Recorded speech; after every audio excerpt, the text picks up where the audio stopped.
Alrighty, so today I pulled up an old painting that was my mom's when she was alive, and I inherited it back when she passed. So I was just going to touch it up a little bit. It's like 150 years old now, and it's kind of gotten dusty and nasty, and so I sanded it, and when I sanded it, it left it looking a little bit rustic, which I kind of like that. I really like that. It looks pretty cool. So I think I'm gonna leave some of this rustic right here, just leave it there like that, because it just adds a little bit of character. And I'm also gonna add some more light coming around the moon here. So just white, we're just gonna add some white. And my brushes are hiding. I'm gonna have to wash some brushes. Oh, here's a good one. Ooh. Anytime you're doing the sky, you want to, or you can always use the fan brush.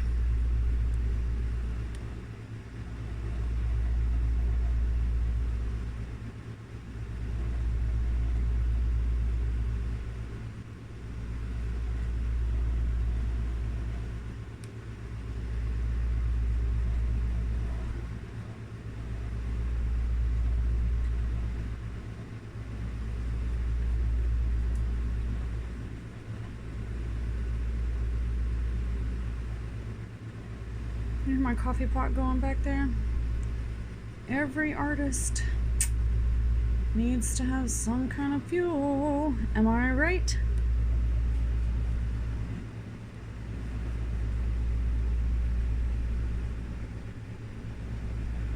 So you can kind of see that background color right there, the color that it used to be.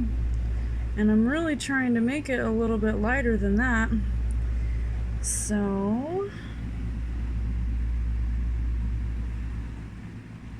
go in and get some white, and my oil is up here. You can't really see it, but I did put some in there. Just gonna put some more.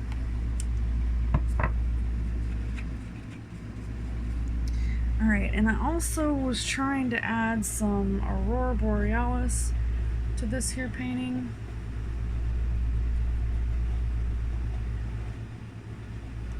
And anything that, you know, happens that, like this dripped, somehow I had a drip over here, and that just looks like some old paint or something, or maybe, I'm not sure what in the heck got on there, but whatever happened, just wait for it to dry.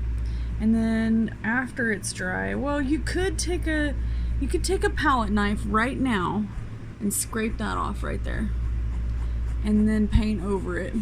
But you would still have to go in and sand it later if you really want it to not have any kind of spots there. So just get your colors right, and you can always sand back over that later. It's gonna look like that. That's what it will look like after you sand it.